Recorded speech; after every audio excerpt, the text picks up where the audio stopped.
Jadis haut lieu spirituel, aujourd'hui trésor de notre patrimoine, les abbayes françaises ont parfois connu des destins étonnants. Perchée à 760 mètres d'altitude, l'abbaye du Mont-Saint-Odile veille sur toute la plaine d'Alsace.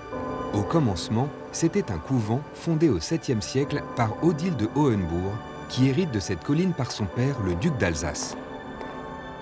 Odile, à un jour donné, elle traverse les lieux avec un pot de farine, et ce jour-là, son père lui dit « Mais qu'est-ce que tu fais ?» Et elle de dire « Mais je donne ma ration de farine à un pauvre. Tu n'as rien et tu donnes tout, eh bien bientôt plus rien ne te manquera. » Et c'est là qu'il lui fait don de ce lieu. Aujourd'hui, touristes, randonneurs et pèlerins s'y croisent, notamment pour boire à sa source réputée miraculeuse. Quand Sainte-Odile, un jour, remontant, croise ce mendiant qui avait du mal à monter à Sainte-Odile, qui avait soif, elle décide de l'aider, donc elle frappe sur la roche, et sur cette roche qui est de grès, où logiquement il ne doit pas y avoir de source, miraculeusement, on a la source qui apparaît. Le fait simplement d'en prendre un petit peu dans la main et de mettre une gorgée dans la bouche, en conscience, on s'aperçoit que c'est une eau qui est très fortement dynamisée. Mythe ou véritable source bienfaisante, la fontaine a en tout cas forgé la légende du Mont-Saint-Odile, devenu un refuge pour les pauvres et les malades, puis bien plus tard une abbaye, aujourd'hui tenue par le père Patrick Keller. Le marcheur y trouve son plaisir. L'homme marqué par sa foi chrétienne y trouve son bonheur. Celui qui cherche tout simplement un point de vue y trouve sa satisfaction. C'est-à-dire c'est un lieu qui synthétise toutes les soifs que l'être humain peut avoir. 600 km à l'ouest, aux confins de l'Anjou, l'abbaye de Fontevraud a elle aussi connu plusieurs vies. Au Moyen-Âge, elle est d'abord l'un des plus grands ordres monastiques d'Europe, au point de devenir la nécropole de la dynastie des Plantagenets. Là, c'est Richard Cœur de Lion, le roi chevalier. C'est un peu la star. Enfin, il y a plusieurs stars à Fontevraud, hein. Il y a Aliénor d'Aquitaine. Alors ça, c'est la figure féminine par excellence, reine de France, reine d'Angleterre. C'est un bout de l'histoire de l'Europe qui est ici. L'abbaye de Fontevraud, c'est surtout une histoire de femmes. La tradition voulait ici que l'institution soit dirigée non par un abbé, mais par une abbesse qui a autorité sur toute la région.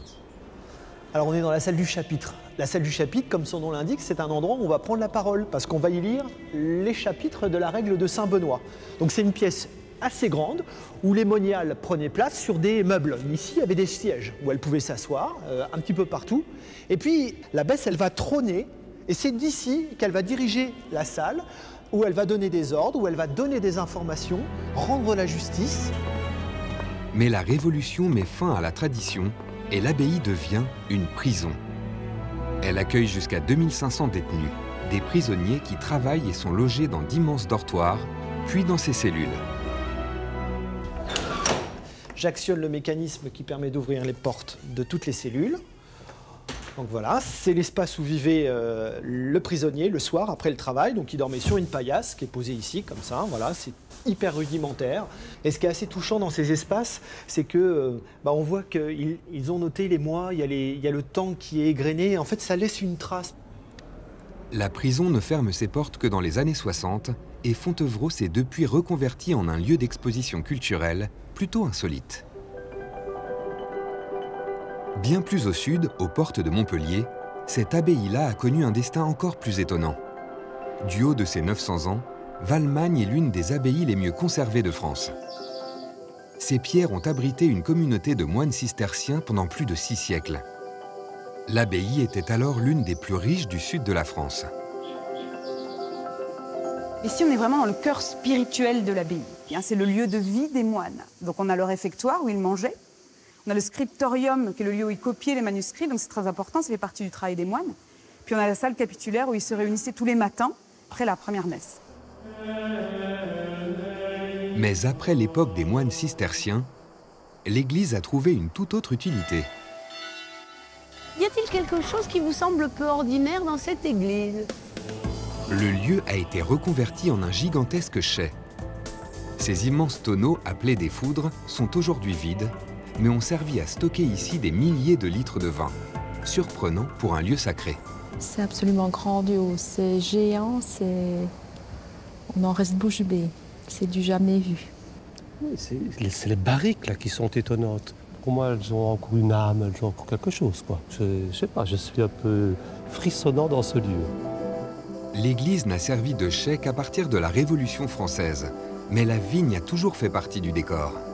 Les moines en avaient planté tout autour dès leur installation il y a 900 ans, ce qui vaut aujourd'hui à Valmagne son surnom de cathédrale des vignes.